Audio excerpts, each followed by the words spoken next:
Greetings, everyone. Welcome to Discovering Inventor Claude Harvard in His Own Words, a presentation by me, his granddaughter, Mursalata Muhammad. Thanks for joining us today. This is the second of three presentations that are sponsored by the Detroit Public Library, the David L. Head Foundation, and Human Literacy Consulting. Extra special thanks to the Detroit Public Library for hosting these three presentations. The first one came in February and was delivered by David L. Head. He is a historian and we are working together on sometimes joint projects and sometimes separate projects, but all the Claude Harvard project. I'm presenting today, and both of us, David, and you'll have me again, will be together in June 19th. And you can actually already register their information about registering at the end of my presentation. The music you heard was composed by Kasira Muhammad Smith, and she just happens to be my daughter, which makes her Claude Harvard's great-granddaughter. But you did not come here to listen to me talk a lot. But I do have some housekeeping things that I need to share with you. So we won't officially start the hour until I get through this housekeeping.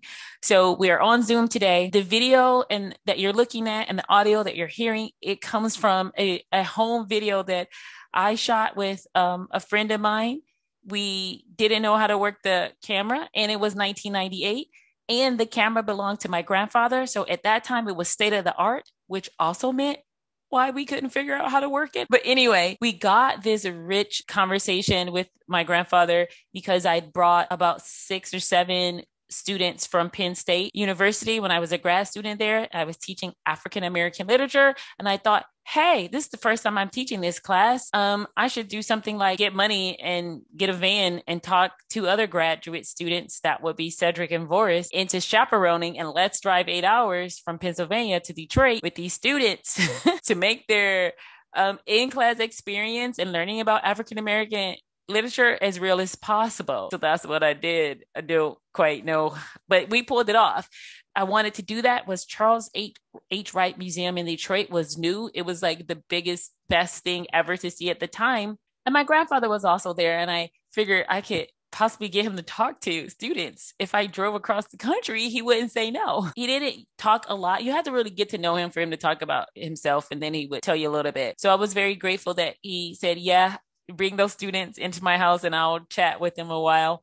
It's also significant because this was in 1998, and then it was about 8 months before my grandfather passed away. So all that to say, the video that you're looking at, audio is old. So for you to get the best out of it, I suggest plugging in some headphones right now.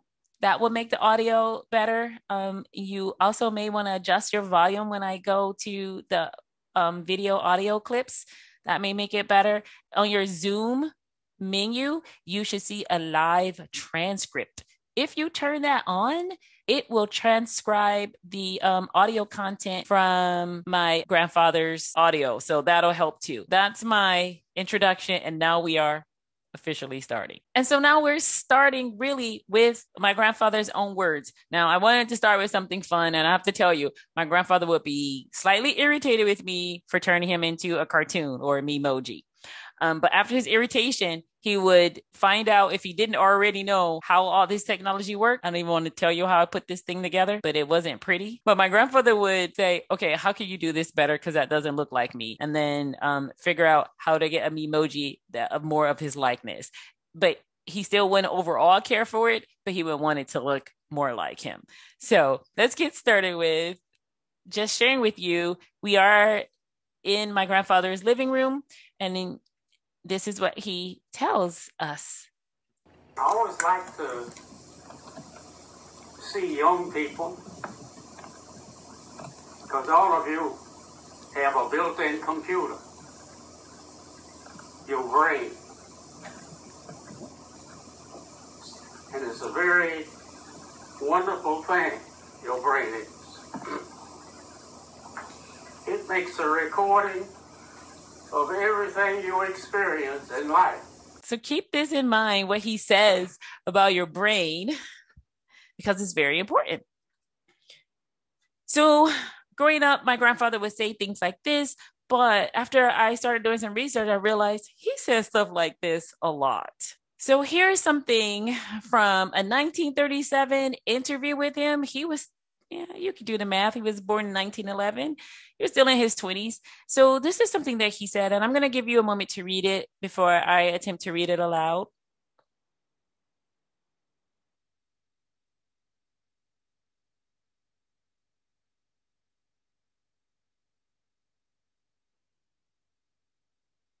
The Negro boy who is complaining about the breaks against him should stop squawking and do as this Black boy did and make the grade in spite of being Black. I must make the grade. And just so you know, girls, this went for us too. I can tell you firsthand, it went for girls too. So as we move on, I want to start with just telling you a little bit about what the photos on this slide we're looking at before we hear from my grandfather. So my grandfather was born in Dublin, Georgia, rural Dublin, Georgia. He was born and he lived on the same land that his paternal father and the people on the paternal side of his family, Desset family, were owned by during American slavery. So that was the Harvard plantation. And this picture over here is not my grandfather. It's a very well-known picture print, but it does give you an idea of what life looked like and the kind of work that everyone did, including children during this time period, but also that the reality of this kind of life was also disappearing. It was hard and it was also disappearing. So I'll tell a little bit more, but let me hush so we can hear from my grandfather. And I used to ask my mother different questions and things like that, and she didn't know the answer. Now, I say that so you all, probably your parents,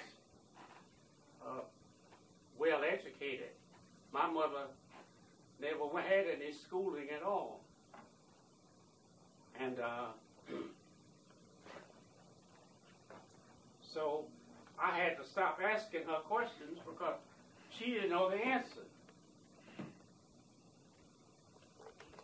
And therefore, I'd ask other people. The main thing about my life is I got interested in radio when I was about 10 years old, and I found a little article out of a magazine that says, sell these cloverine salves and get your own wireless radio. Oh boy, that was for me. So I did. I got the little wireless radio, and after I got the radio, I couldn't figure out what to do with it, so they told me I had to have earphones to go with it. And you know what earphones are? So as you heard in this clip, my grandfather explains that his mom did not have any formal education, but you should know that my great grandma could read. So he talks about that a little later. I'm not sure it's in this presentation, but she was literate. But she also knew how important education was. So as he says in that clip, he had to stop asking her, but he asked other people. So we learn from our parents, but we learn from other people too. We have to build a sort of community around it. So even though his mom wasn't literate and she did do very hard backbreaking work, and she didn't want my grandfather to grow up in an area where he didn't have any resources. And so when he was quite young, I'm not sure exactly how old, she left Dublin, Georgia, and she went to Detroit, Michigan to find work. And she brought her older daughter, she was older than my grandfather, with her. So my grandfather was left behind to be cared for by his grandparents, and they still lived and worked on the Harvard plantation. And so he was possibly without his mom sometime between the ages of like maybe 3 or 4 until he came to live with her in Detroit at about 9 or 10. But between that time, right, he doesn't have his mom, but he is interested. He gets interested in this magical thing called radio, which is brand new. Remember, we're talking about the 1910, no, 1914, 15, 16s, really early time period. So he goes to school. He goes to elementary school. Susie meets a wizard, and in this situation, the kind of wizard I'm talking about is not the magical wizard, right? No, not something that's magical. Nope, we're talking about a person who is skillful, a person who is very clever in the way of intellect. They can figure things out. You know, not just smart, but they smart and they can apply that and they can figure things out. So that's the kind of wizardry I'm talking about in this sense when Susie meets this wizard. So Susie met a wizard, and that wizard just happened to be my grandfather. So Susie was my grandfather's elementary school teacher. She was also the principal of the school. And she was so impressed with my grandfather's skills that she actually called him a mathematical wizard, and he was always at the top of his class. He had something that he was good at as a child, and he had someone to recognize that and feed that and kind of sort of activate it. This picture that I just brought up is just my grandfather many years later, and this is a picture of him retiring from his civil service job where he worked as an automotive mechanical engineer. And I just want to show you that he was still impressing people. Okay, so that's what this one is about. Let's move on. So how many wizards could you possibly know? Could there be wizards around you who just haven't been activated yet? Are there kids somewhere around just waiting for access to the tools that they need to take something like a crystal radio set that they spent months selling something so that they can get it in the mail and put it together, and then years later use those same skills to create something awesome? Like on the right side of our screen over here is the piston pin inspection machine that he makes after he attends the Ford Trade School. So we have this wizardry, right? This clever child who has an interest, and that interest is fed. It's fed by him and it's fed by the people around him. His teacher recognizes it, and so does his mom. So today, if you don't need to guess, but you can see how Susie Dasher is remembered today. There's an elementary school named after her, still in Dublin, Georgia, where kids in pre-kindergarten through fourth grade attend. Can you imagine what they study there? Please make sure you use the chat, because I know this is kind of odd, but you can use the chat to post your questions or your answers to the things I may ask you throughout this presentation, or just record your thoughts and your feedback to what you see on the screen. That'll give us something to look back at on when we get to the question answers section at the end. So yeah, yes, thank you for using the chat. So yes, math definitely, but it's not just math. So Susie is still finding wizards amongst the children who come to her school in areas of science, technology, engineering, and arts. We need the arts people, but also math, where she once called my grandfather a wizard. So I've been talking a lot, and it's about listening to my grandfather's experience in his words. So let's go back to him. And I used to tell them, about various different things that I remember. And I'll let you know something. I remember when the automobile wasn't available for the public. I remember when they had just recently started building automobiles. Ford Motor Company had what they call a Model T, which was a four-cylinder engine. And I knew everything there was to know about that Ford Model T when I was 15 years old. We can plug this in the container. I knew actually how it functioned, And that's not saying very much. But an automobile engine, do you know how an automobile engine works? I won't pick on you this time, I'll pick on you. You. How old are you? Are you a young man or a young lady? Oh, you have an earring. So you could still be a young man. I'll pick on you then. Okay. Do you know how an automobile engine works? Not really. Yeah. Well, there are a lot of people that don't know how they work. And I came along at a time, I was born in 1911.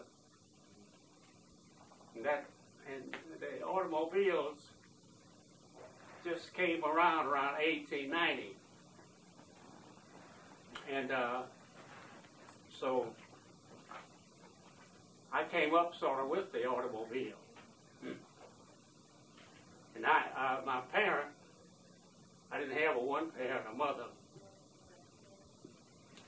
They used to tell me that their horses would always run from a gasoline engine driven vehicle because they thought it was haunted because it wasn't being pulled by a horse. And it would frighten them, and they run away. And I believed that until I started going to the Ford Trade School.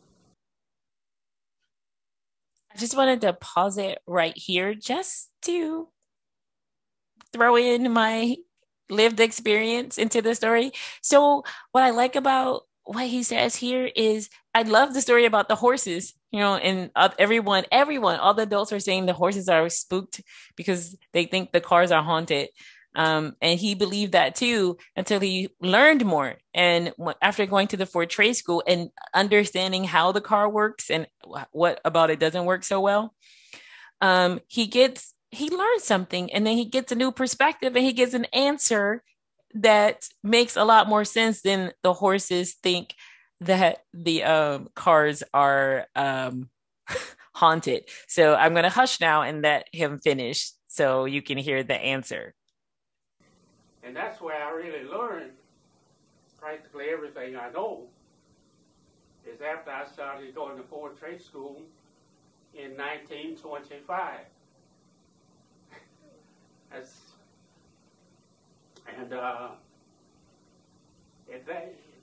When they first built the automobile, they didn't know how to keep it from making noise. And it made a lot of noise because every time a piston goes up, it gets ignited and there's an explosion. And an explosion makes a lot of noise. And so that's what was frightening the horses. They were afraid of the noise. And I didn't find that out until I was going to the Ford Trade School. So let's keep moving along here because you did not come to listen to me. You came here. Thanks. I see people are posting in the chat. Thank you. I appreciate that. Remember, please use the chat feature, and hopefully you can hear the audio from my grandfather. Some people got here late, you may want to turn on the live transcription so that can help you hear the audio, and also using headphones. Let's continue. As a matter of fact, I'll tell you a little sequel to my story. When I started going to the trade school, I skipped my regular school and went to put an application in. And I got into trouble at the gate, at the door. They had a guard there, and he wouldn't let me in. So he and I were having such a spirited argument because I was determined to get in that school. The principal heard it, so he came to the door and he said, "What's the trouble?" He said, "Well, this young man wants to put an application in," and I told him he had to have his parents with him. And he told me, he says, he heard that the students here didn't have parents. And he said he didn't have any either. And so the principal said, bring him on into my office. So I went in there and we talked a while. I told him my father left my mother when I was 2 years old. And I had a mother, but I didn't have anybody else. And we talked. He liked me. And he let me put an application in. 2 weeks later, I got a letter to come. And my mother did. I didn't even tell her I was doing it, because she was interested in me going to school every day. So I'm interrupting us just to add that being there moment. And just, I want you to continue to think about some things, right? Your brain is a computer, and that being clever, like clever is not something in this sense where we're tricking people, but clever is something in working out problems and obstacles and situations. And I love this. I love everything in all the clips, I guess, but I love in this clip that he talks about he was determined to get into that school. He didn't tell his mom what he was doing because she was really interested in him finishing traditional school. So he went and he saw something and he went for it. So if we think about how his mom is going to react to it, so please think about how his mom reacts to this news and how he wins her over. And it also says a lot about the economic situation that my grandfather and so many other Black Americans were living in at that time. So how he wins his mom over to get her to, let him go to this alternative educational system that she's not familiar with. And my mother did. I didn't even tell her I was doing it, because she was interested in me going to school every day. But they were paying 20 cents an hour to the trade school boys. When you get in there, you worked 8 hours a day, or went to class 8 hours a day, and you got 20 cents an hour, which wasn't very much, but it was as much as my mother was making in a domestic job. So when I told her that when the letter came from the trade school, she got it before I did. And she read it over and she wanted to know, she said, what is all this about? So I told her. She said, well, you can't go. And I said, they pay 20 cents an hour, that's $1.60 a day. They do? When do you start?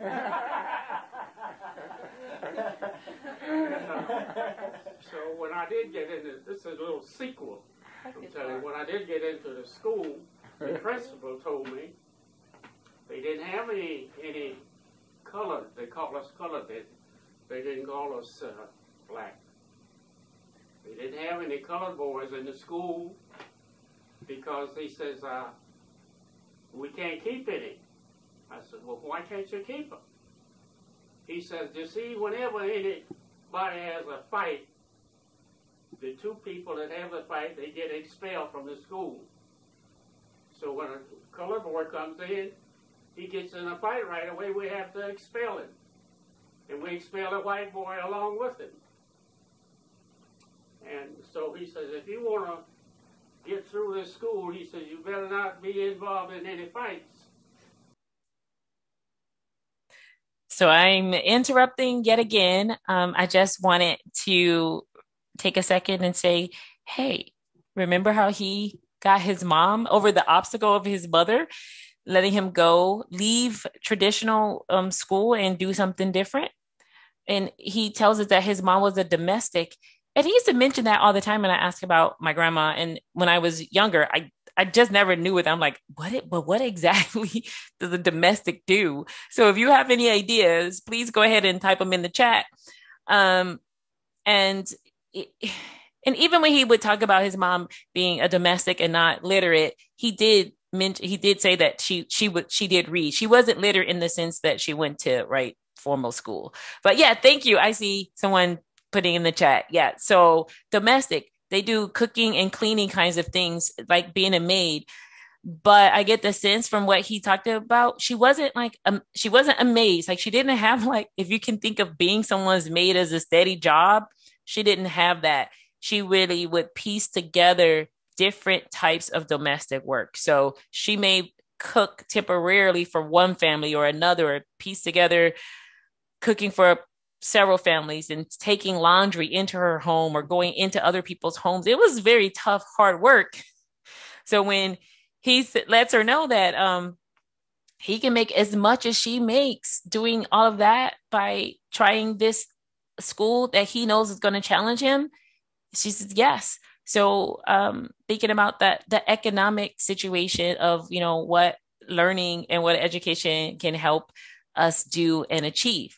So now we are at the part where he talks about, he gets into the school, right? And he faces the next challenge. And I will start the video a little back so we can just ignore that I just interrupt you this much.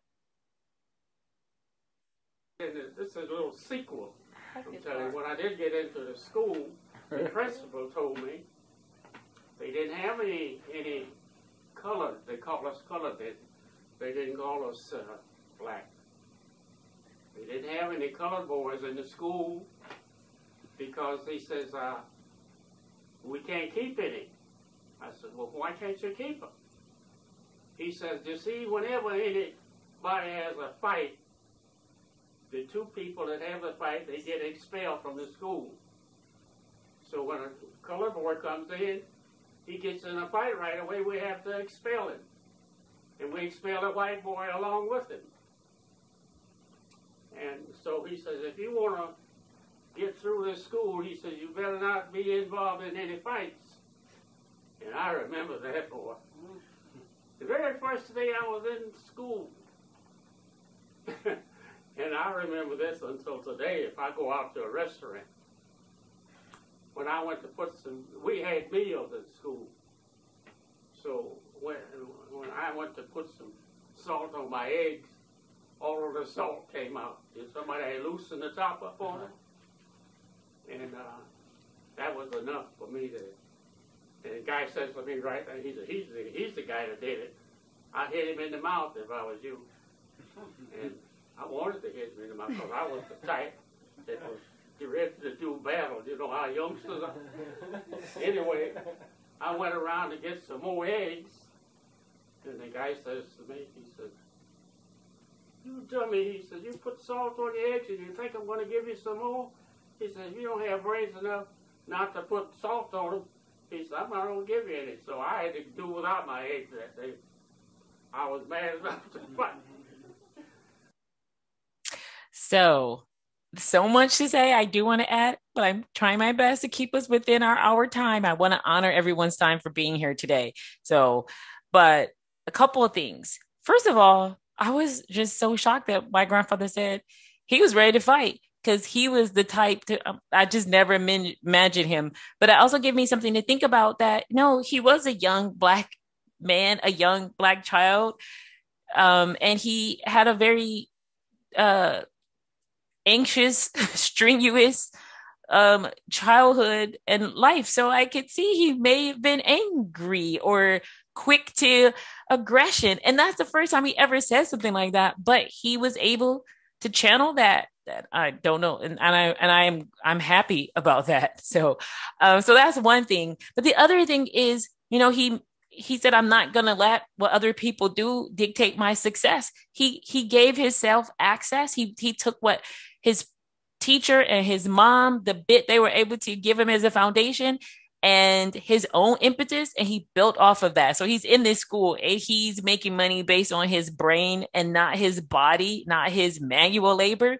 And his first day there, he gets baited and he doesn't take it. So he walks away from the fight. But the thing that still also agitates me is we see how discrimination and bias and prejudice and racism takes a group effort, right? So he doesn't get food. The adult who's serving the food insults his intelligence and doesn't give him food. So he participates in that whole thing. It's just, anyway. So, but the most amazing thing for me was when I was younger and sometimes I would go out with my grandparents to eat, my grandfather actually always did check the salt and the pepper top, and I never knew why as a kid, until he told this story when I was like way into my late 20s, 30s or something. But I never knew that. And so this event literally solidified his behavior deep into his life. And that's just something I continue to think about. All right, let me hush, keep going. His radio club.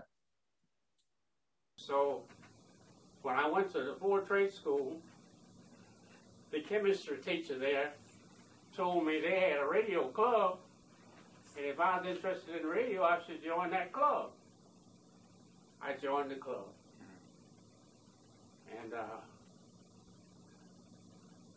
I ended up being president of the club. And this radio interest that I have was responsible for me meeting Henry Ford. And I mean Henry Ford, the old man Henry, not the young man, the guy that founded the Ford Motor Company. I was on a first name basis with that. I called him Hank, and he called me Claude. And the reason I met him is because I was responsible for getting an amateur radio transmitter in the Ford Trade School. And they printed this article in the Ford News, which is a company publication, comes out once a month. And in there it had the picture of the station and the boys. And I was the only member of the Ford Trade School Radio Club that had a license. And I was the only one that was allowed to operate the station because it was a federally licensed station. And you had to have a federal license to operate the station. And all of this was, to me, was like Alice in Wonderland. Because I was having all this experience, and I was having so much experience with the things that I was interested in, until I didn't even know anything about segregation. I didn't know I was being segregated, and I didn't find that out until... So, I see people are posting in the chat. My grandfather often likened his experience at the Ford Trade School as being like Alice in Wonderland. And as you can see from these photos that I have on the screen, he is the only very different person and he stands out. So these two photos on the screen are actually from the Ford archives, and you can get the Ford archives. They're all online. So it is him with members, his fellow students at the Ford Trade School Radio Club. What he doesn't mention in here is, yes, he learned a lot, but he also worked very hard while, because when he came to the Ford Trade School, most of his classmates had been there for a while, so they were already ahead of him. And so he actually went to school at night to make up the learning gap between himself and his classmates. But also, it wasn't about his classmates. He saw what they could do, and he wanted to be able to do that too, and more. So he went to Cass Tech at night school and took classes on radio. And I wish we had more time, because that's significant to later parts of his life, that he just knew so much more. Oh, thanks for posting in the chat. Yes, what that feeling of being like Alice in Wonderland. And he'll mention that again later. So let's keep going. I'll tell you something about that segregation. That segregation, this was when I graduated from the trade school, it was in 1932. And there were 34 boys in my graduating class. And by the way, I was number one in the class. I was number one in my grades. I got all A's all the way through the trade school. And the reason I got good marks is because I was interested. If you're interested, you can learn. And so I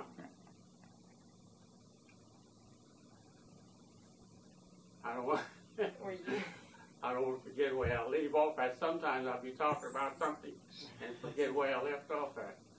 But anyway, the union for tool and die makers. At the time when I graduated from the trade school, the union was very young. It wasn't even in the Ford Motor Company, because they didn't get into the Ford Motor Company until 1940, I think, or 41. And I'm talking about 1932 now. But they had a tool and die local, and they didn't have very many members. So when the trade school graduated, they always provided each one of their graduates with a membership card to the tool and die local. And out of the 34 guys in the class, they all got cards, and they skipped me. I didn't get a card. And I was thinking it was oversight. The principal told me it never happened before. It must be an oversight. We'll get it. And you realize, as late as 1955, this is 1932, mind you, they had never given a black person a union card in the tool and die local. And that's why I didn't get it. Wouldn't have done me any good if I'd gotten it, because if I had had a union card and went looking for a job, I wouldn't have been able to get a job, because they wouldn't give any black person a job as a tool and die maker. They made too much money. So, just a couple of things about this I wanted to point out, that he talked about being Alice in Wonderland, and talked about not noticing, not knowing that he was segregated. But I think but it's not that he didn't know it, but he was so activated and so entrenched and so surrounded when he was in these educational settings. So at the Ford Trade School, he had access to demonstrate who he was beyond how someone saw him, beyond his race. And so when he goes outside of that, that's when he's got to start that process all over again. Like, oh, wait a minute, I'm a black young man in America. I'm not going to get the same things. But we see he's still often tripped up by it, because the principal is like, oh, well, that's never happened before. So I just want to put this in there, is that the place that they went to fill out the application, he went again thinking it was an oversight, and then he didn't hear anything. And he went repeatedly. He went quite often. He never said how long or if it was a year or two before he stopped trying to get this journeyman's card, this tool and die card. But he actually stopped because the secretary, young woman who worked there, her name was Ethel Swartz. And they became friends later, but she pulled him aside and said to him that he should stop trying, because she told him, every time you fill out this application, when you leave, my boss tells me to put it in the trash. So just stop. But actually, my grandfather and his wife, Helen, became really good friends with Ethel and her family. And they had a lifelong friendship. Another story I could tell you about, a few things I learned from the few times I met her, but each time was educational. Let's keep going. But I graduated. I told you I graduated with honors.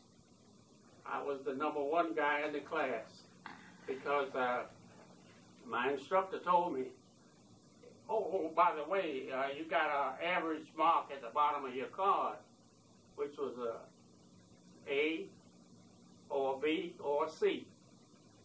And if you got an A, you would get a 5-cent raise, an hourly raise. Hey, that's probably why I got all A's. And when I graduated from the trade school, I was making the maximum, which was $6 a day. Mm. And the reason I'm bringing this up is because this is 1932. It was the time when Roosevelt got the WPA and all of that, and they wanted the factories to fly the NRA flag, which meant National Recovery Act. Hoover had been a president, and everybody blamed him for the Depression and the failure of the stock market. Anyway, so they were ready. I was graduating from the trade school, which meant I was supposed to go into the factory and get a job. Well, they had this flag that they wanted Ford to fly meant that he was paying his man $4 a day.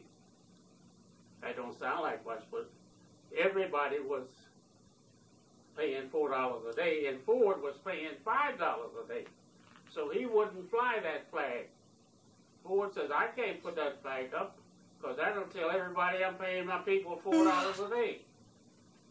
And they kept bugging him and bugging him, so finally he did. He put the flag up, and he cut everybody to $4 a day.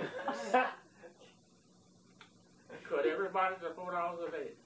And that's everybody. The tool die makers, everybody in the factory was making $4. And here I'm coming in the factory making $6 a day. So the head of the personnel department, he says, what am I going to do with you? He says, you messing up the works.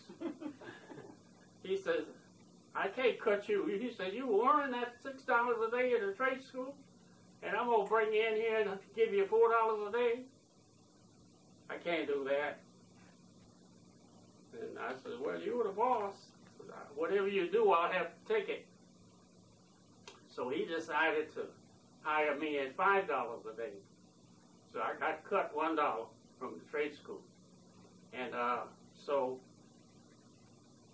he says, if you let any of those men out there know that you're making $5 a day, he says, you'll be making $4 a day. He says, so you've got to keep it to yourself. And then when I did get transferred, the big boss made him put me back to $6 a day. The department I got transferred into. So a few things, so much in this clip. Every time I listen to it, I'm like, I still need to do some research. So we get a bunch of acronyms I need to look up, right? WPA, NRA, Hoover, Depression, the stock market. The fact that it's 1932 and he is 21 years old. I just did that math too. So he's 21-year-old black man in 1932 with a good set of skills. And even more than that, he's freaking awesome at math and he's clever. He can figure things out. So he's supposed to go from the school to the factory.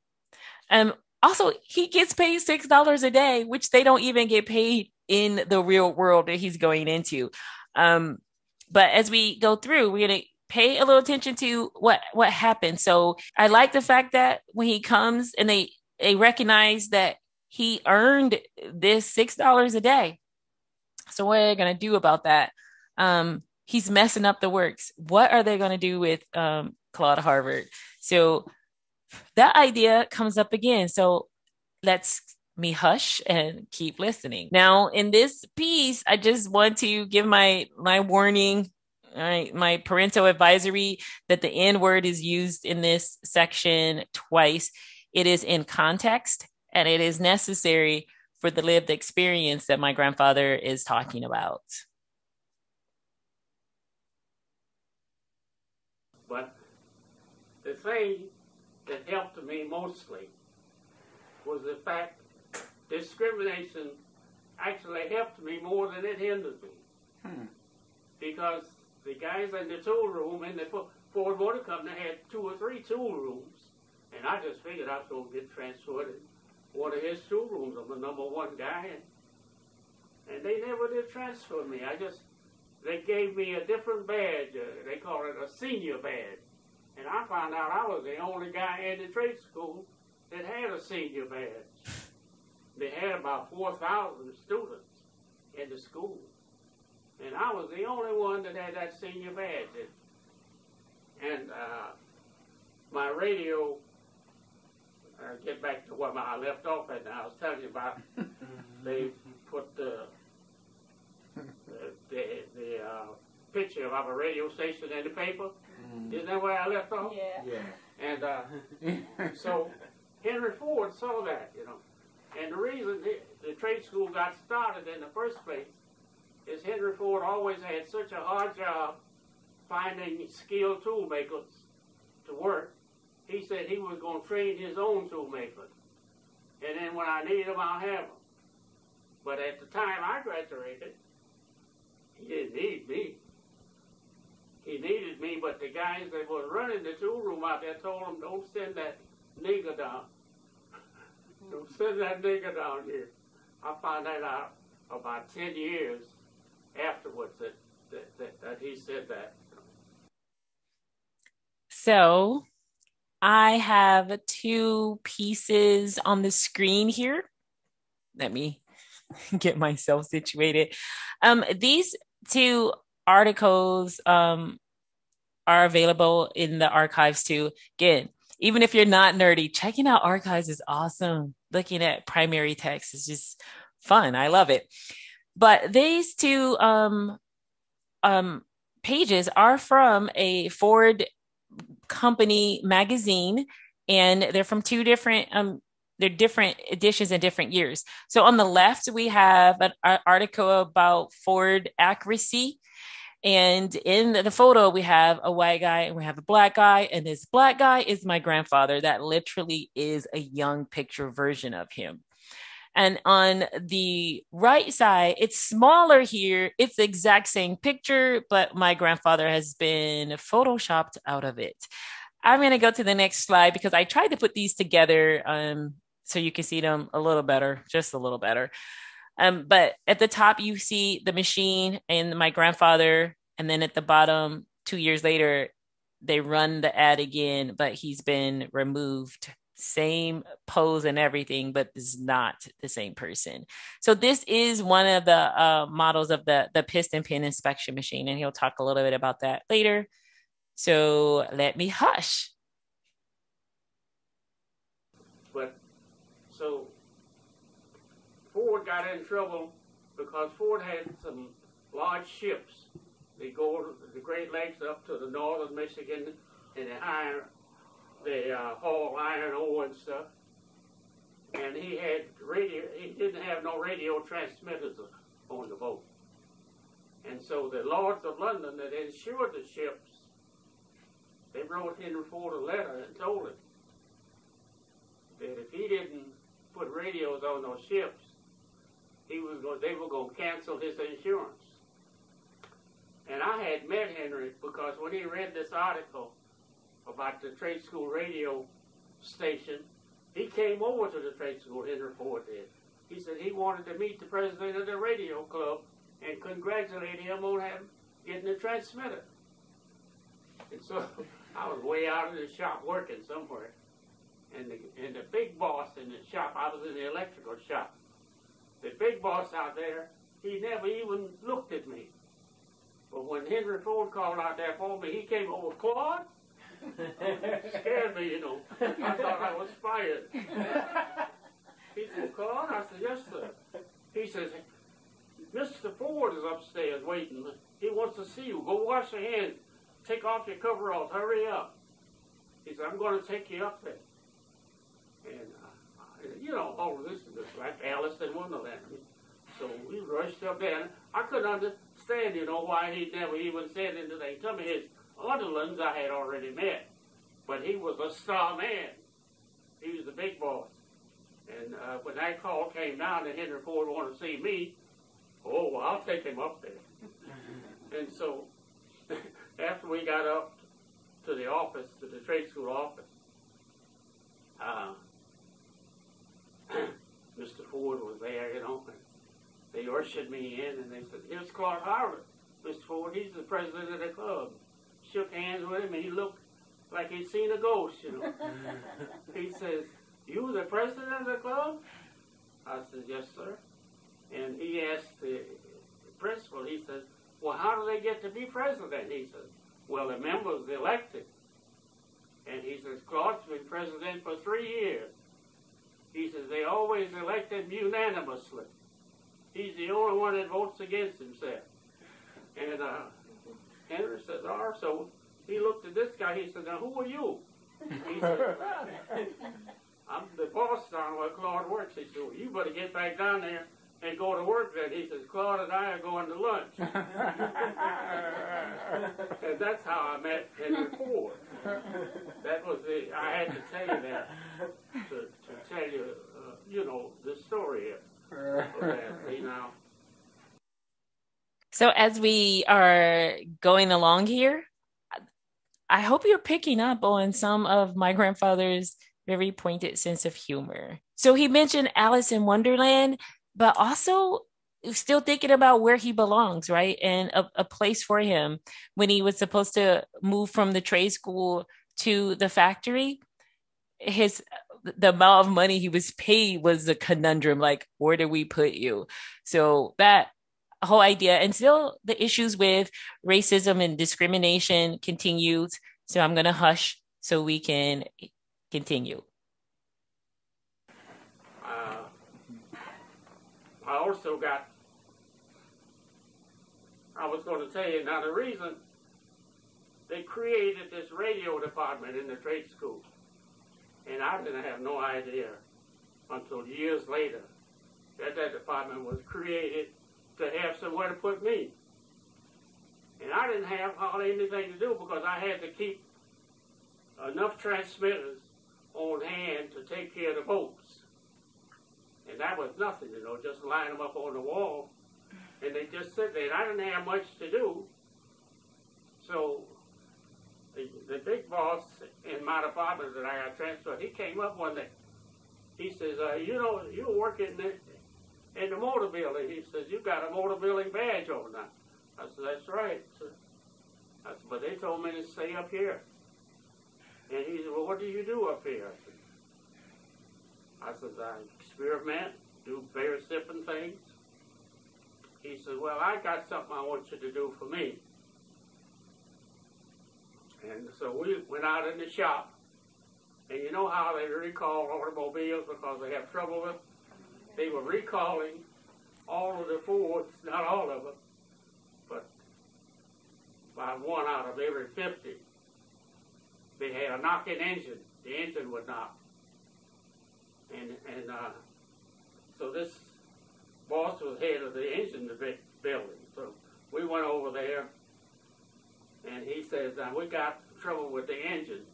And he said, all my eggheads, none of them can't figure out what the hell the problem is. and he says, and he says, anytime anybody can put a radio station in the trade school, they ought to be able to do something else. And so we went out there, I wonder, what in the world am I going to do?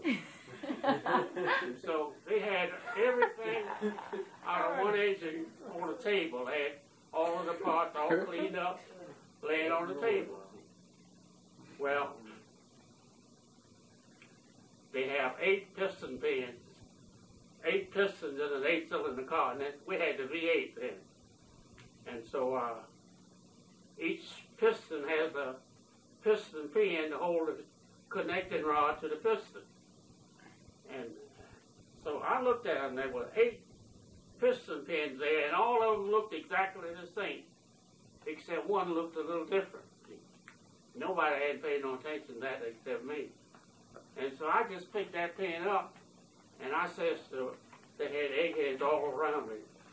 I said to them, I said, how come this piston pin looks different from that one over there? So the boss of the piston pin department, he came over and looked. He says, it hasn't been lapped.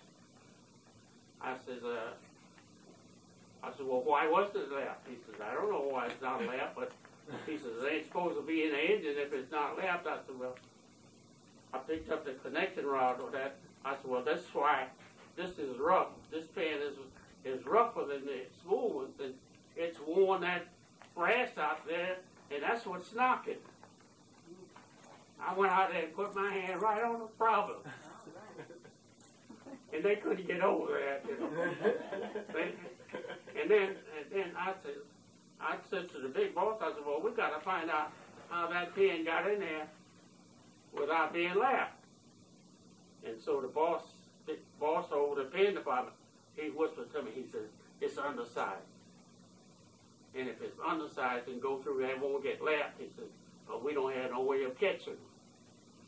I said, well, you better figure out a way of catching them now because I found out what the trouble is. Anyway, the boss said, now you see that? See, you were worth something. Now, why can't you make something to check the surface finish on those pins and run all the pins through there before they put them in the car? I said, well, I said, you didn't ask me to.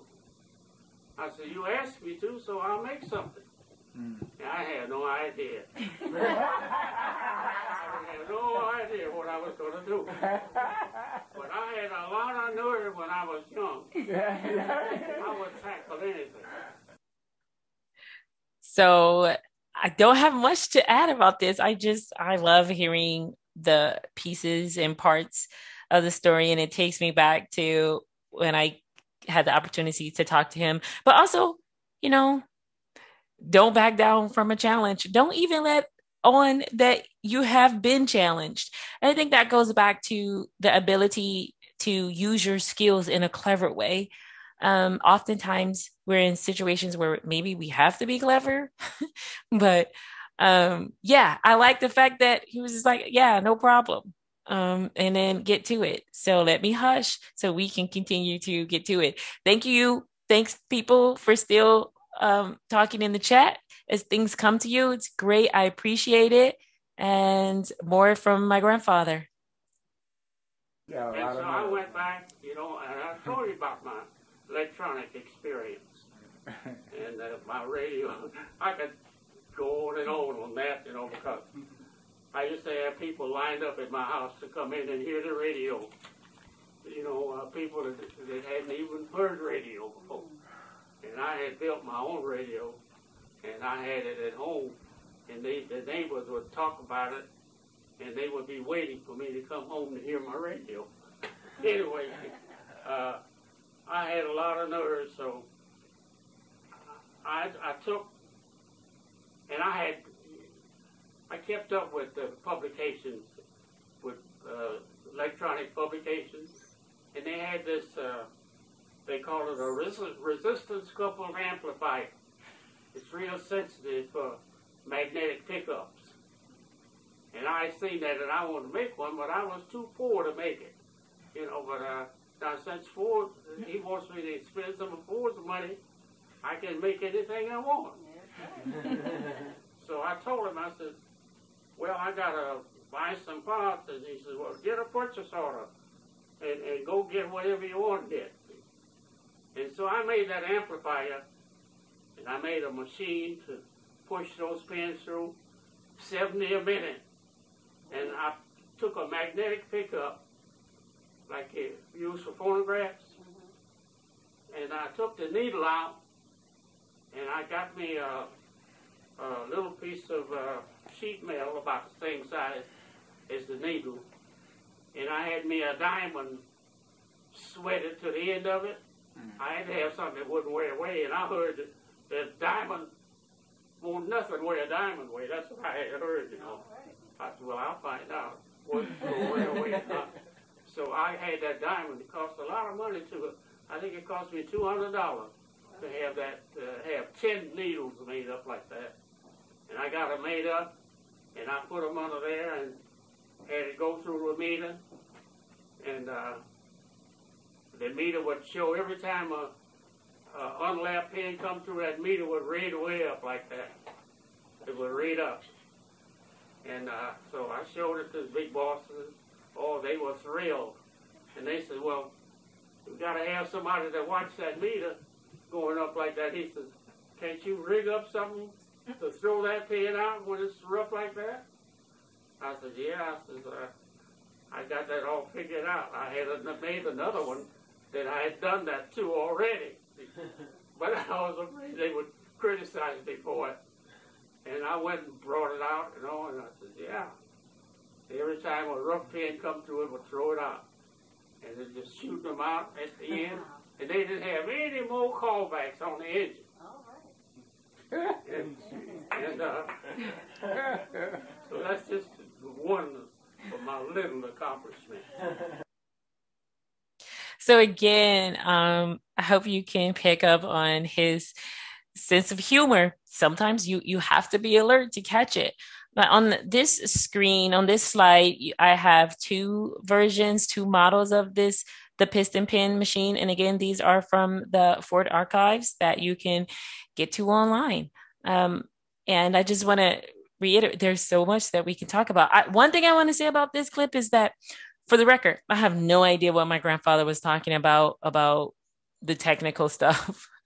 But he has a good way of always pairing it with something I can recognize, like, the needle that you use to play records. So young people, you probably don't know what that is now, but in the 90s, we still had record players. So he did a good job of taking the technical and then marrying it with something that people can like, oh, that's what you talking about. All right, so let's keep going here. And by me being, what I wanted to tell you, by me being in this department that they created for me since I was black. Anyway, I did a lot of fooling around after I found out I could take this purchase order and go buy whatever I want. I had my own ham radio station at home. I had my own transmitter too. My call letter was W8AP, and the call letters for the trade school was W8RC, Radio Club, RC, W8RC. The amateur radio stations all had a number, for different locations. 8 was for Michigan, 9 is Indiana, and I think 1 is California, different things like that. Anyway, I was, to make the long story shorter, and me fooling around like that, I made a machine for doing all of the inspection on the piston pin. Not only did it check the surface, it checked the hardness, the concentricity, and it had a groove in the center, the centrality of the groove. It checked the taper, whether it was the same size all the way through, and then got it up at the end, and it sorted the diameters. And the diameters, the differentiation between one diameter and another diameter was only 25 millionths of an inch. And it was so, and this is something that Henry Ford used to do. That machine was so accurate that you could take a pen and hold it in your hand and then put it back in the machine, and it would throw it out in the oversize. Because it would expand from the heat from your body, would make that pen expand enough for this machine to say it's oversized, and it would throw it out.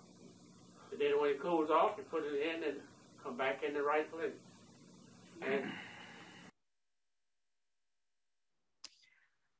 so I just, to add to this, I really, again, like the part when he says, they found a place for him. They made a whole place for him.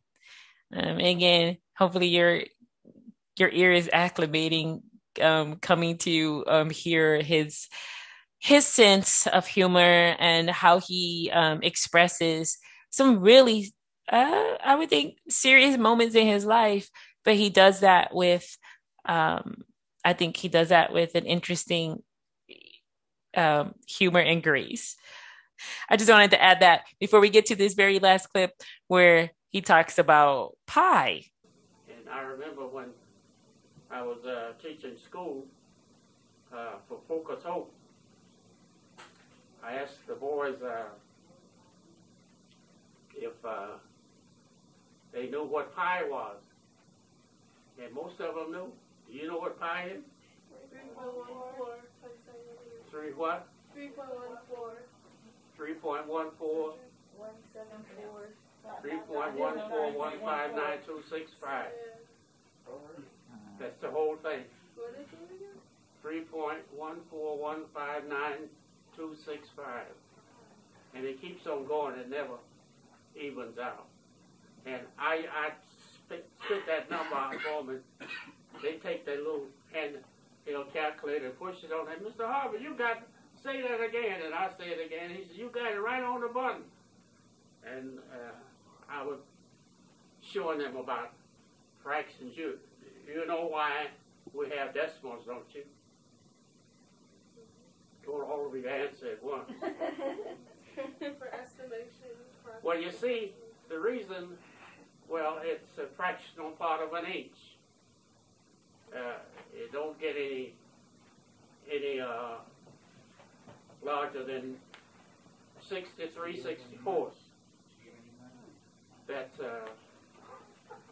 That's 1/64 under 1/8. Now, the reason I brought up that pi is when I was teaching over at Focus Hope Day, I taught the boys about pi and how to use it and that sort of thing. Then I asked them if they knew why pi was pi, and nobody couldn't give me any answer. They don't all of you answer at the same time either. I'm asking you if you know why pi is pi. You mean the name pi? Or why did they give it that name, P-I? Huh? What is the reason? Is that what you're asking? Yeah. Why do we use pi for finding the circumference of a circle? Oh, you got me here. In other words, if we had a circle here that was 6 feet wide, we multiply by pi and it tell us the distance around it. But nobody could tell me why we use pi. I'm going to tell you so you will know. And you put this in your computer. Pi is the exact distance around a 1-inch diameter circle. You take a circle that's 1 inch in diameter, the distance around it is 3.1415965. Now that's why pi is pi. Now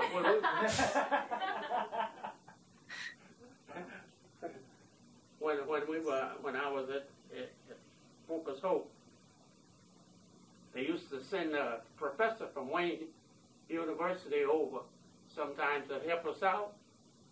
And this fella came over, and I said, well, you can take charge of our class today, which was a blueprint reading class. And he said, oh, that's wonderful. And you know, my students, they put that guy, they had him so mixed up. He came in the office where I was, he says, and he looked like Sitting Bull, he was so red. I said, he's white fellow. And so I says, what's wrong? I says, what's wrong with you? You look like you just saw a ghost. And so he told me, he said, those students of yours, he said, they trying to get me to tell them why pi is pi, and I haven't been able to tell them. And he said, I believe they know and they won't tell me. And I said, well, why don't you call your office and find out? So he called down to Wayne University, got the professor of mathematics there, and he said, what do you mean? Why we use pi? We use pi because he couldn't give it no answer either. So when he had a break from the class, so he told me, he said, well, I don't know what I'm going to do about that. He says, can't you tell me? I said, no, I wouldn't want to double-cross my students like that. I said, if I told you, I said, they would never forgive me. You have to go in there and face them. And he went in there, and they wouldn't tell him. They never did tell him. And when it was all over with, I said, well, you go and ask Father Cunningham. He'll tell you. Father Cunningham was the head of the school. And he says, Father Cunningham knows the answer to that? I said, yeah, he was Father Cunningham used to come in my classroom and slide way down in the back row. And sometimes he'd be there through the whole class and I wouldn't even know it.